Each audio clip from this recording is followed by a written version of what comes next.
Alright, training camp is officially over with, meaning that every NBA team, the Lakers included, did have to trim the roster from 21 down to a minimum of 18, including 15 players on their 15-man roster, a maximum of 15, and then 3 additional two-way contracts if they have all 3 filled. And well, that meant that a lot of good quality players just hit the open market, being waived from their training camp deal to then become a free agent. Now, yes, many of them will be heading to the G League, but definitely not all of them. There are plenty of standouts throughout preseason, and one directly that faced the Lakers and nearly dropped 30 against them. That player being Jared Butler. I've seen many Lakers fans talking about him following the Phoenix Suns surprisingly waiving him, kind of having to waive him to avoid the luxury tax and then sign Jordan Goodwin, another former Laker. And with that, the Lakers and many other teams might have interest in him, or can they have interest in him? The Lakers technically could sign him to either a standard contract or a two-way contract. Maybe they can, maybe they can't.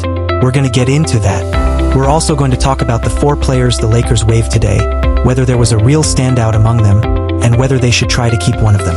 And we're going to get into all of that and break it down here. So, starting with the 4 players that they waived, the group included Nate Williams, Anton Watson, Augustas Marcelionis, and RJ Davis. In my personal opinion, the standout of that group is RJ Davis, a 5-year college guard out of North Carolina. My personal favorite college team that I always root for. So I am definitely very familiar with RJ Davis. And I honestly thought that he might be a bit undersized. Coming into the NBA, the speed might take some time for him to adjust to, and he might not look like a true standout from preseason or training camp, but he still had some very solid moments with their group during preseason. He played 5 games with their team and averaged roughly 16 minutes per game, putting up between 8 and 12 points per game, 1.4 rebounds per game, and shooting an extremely impressive and efficient 50% from both the field and the three-point line. He was by far their best training camp player, clearly more productive than even Bronny James or Dalton Knecht, 2 guys who are actually on their 15-man roster. He was even more impressive than their recent two-way contract pickup, Nick Smith Jr., so you definitely could make the case for him, a case to maybe replace one of their two-way contracts like Nick Smith, if you wanted to go that direction, or even Chris Mannion since he hasn't played and is currently hurt. But there is definitely a drawback with RJ Davis, and again it's the fact that he is pretty undersized and might not translate as an effective NBA-level player, especially on defense, only being 6 feet tall, and while he wasn't really hunted on defense during preseason, that can definitely change once he faces real NBA guards. So while I wouldn't be totally against the idea, I just don't think it's very likely after they already signed Nick Smith, who didn't even play badly in preseason and had some good flashes himself, and we still haven't gotten to see much of Chris Mannion yet. They obviously are not going to waive Christian Koloko for him, since that's a completely different position, so I doubt it happens. I really don't see that move taking place. Maybe another team will pick him up instead. But the positive here is that he will probably stay with their G League squad on the South Bay Lakers, where they can keep evaluating him. Maybe in a Jordan Goodwin type situation where if he plays well, they can sign him to a two-way contract later in the season. But for right now, he won't be getting a two-way deal, and he probably won't be getting one from another team either. But that is the full update with their training camp roster, cutting it down from 21 players to 17 players overall. Again, waiving RJ Davis, Augustas Marcelionis, Nate Williams, and Anton Watson. But like I mentioned, the Lakers were not the only team that had to shrink their roster. Every other NBA team had to do the same thing. And that pushed a bunch of good players onto the open market. And in my opinion, the one that clearly stands out the most here, the true standout among any player not on a 15-man roster or two-way contract this preseason, would definitely be Jared Butler, a guard that Lakers fans already know very well. He just dropped nearly 30 points on the Lakers last week.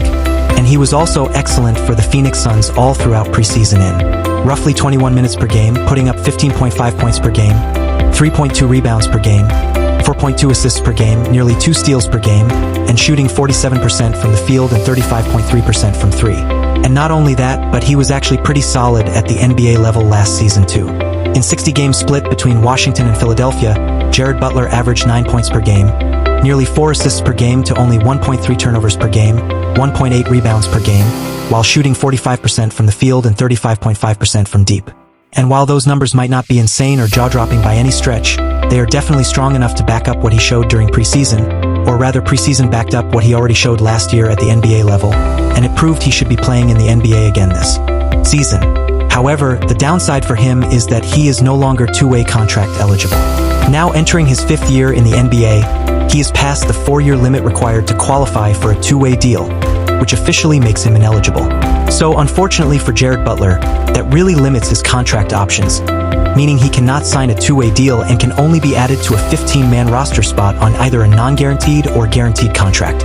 But unfortunately for the Lakers, that ends up ruling them out on signing Jared Butler because they cannot add him to a 15-man roster spot with the limited room they have under the first apron. And unfortunately for them, this will stay the case until later in the year, around mid-January. They are simply too close to the first apron to fill that 15th spot. Neither Jared Butler nor any other player could be signed there right now either, regardless of who it is. Have 1, 5, 10, or 15 years of NBA experience, it still matters, unfortunately. And the only real way around that would be to make a salary dump style move, trading a player without taking back money or taking back much less money in return. And I really don't see that as likely for them, nor would it be a smart outcome either, because that would mean dumping somebody like Dalton Connect or Bronny James on a tiny contract, and I don't think that would be worth it for them. Yes, Jared Butler played well in preseason and even looked good last regular season too, but a salary dump move is not worth it for him or for any other Waive player either. Not just for a 15-man roster spot anyway, but if you're talking about a two-way contract, then maybe you could make a real argument for replacing somebody they currently have on a two-way deal instead. Whether that be over Christian Coloco, Chris Mannion, or Nick Smith Jr., depending on who you are referring to and which open market player you want to compare them with, you could absolutely make an argument that one of those new guys deserves a two-way slot over the three players they currently have signed. And again, there are a lot of players who hit the open market, many of them not two-way eligible anymore, but many of them still are.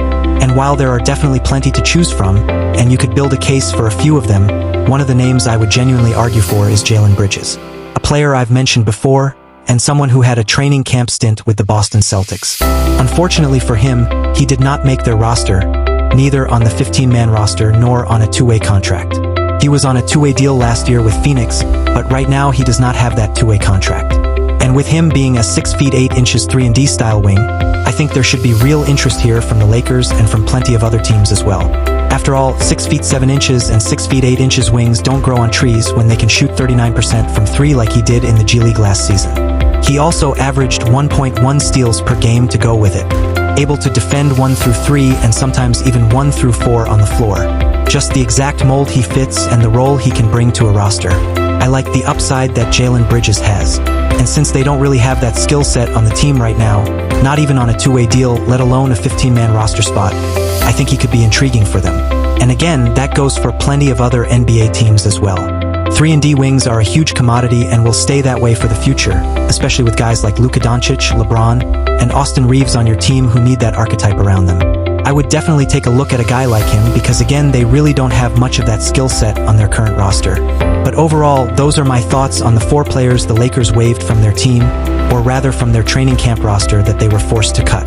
The waiving of Jared Butler from the Phoenix Suns, and whether the Lakers can or should try to sign him. Unfortunately, they simply cannot right now. If he is somehow still on the open market by January, then absolutely they should take another look. But again, they don't have a choice at the moment. They cannot fill that 15th spot and he is not two-way contract eligible. But when it comes to an extra two-way contract, maybe a guy like Jalen Bridges could make sense. But beyond that, I think their roster is basically fine and they really cannot make another move since all 3 two-way contract spots are already taken and they still cannot fill that 15th roster spot. So with all of that said, what do you guys think? How do you feel about the Lakers waiving RJ Davis, Augustas Marcelionis, Nate Williams, and Anton Watson along with the Phoenix Suns waiving Jared Butler? Do you agree with those moves for either team or do you think it was the wrong call? And how do you think the Lakers should move forward from here with that in mind? Let me know your thoughts in the comments below. But I think that will pretty much wrap things up for this one. And if you enjoyed the video, I would really appreciate you dropping a like, subscribing to the channel if you haven't already, and hitting the notification bell so you never miss when I post a video. But as always, thanks for watching and have a great day or night.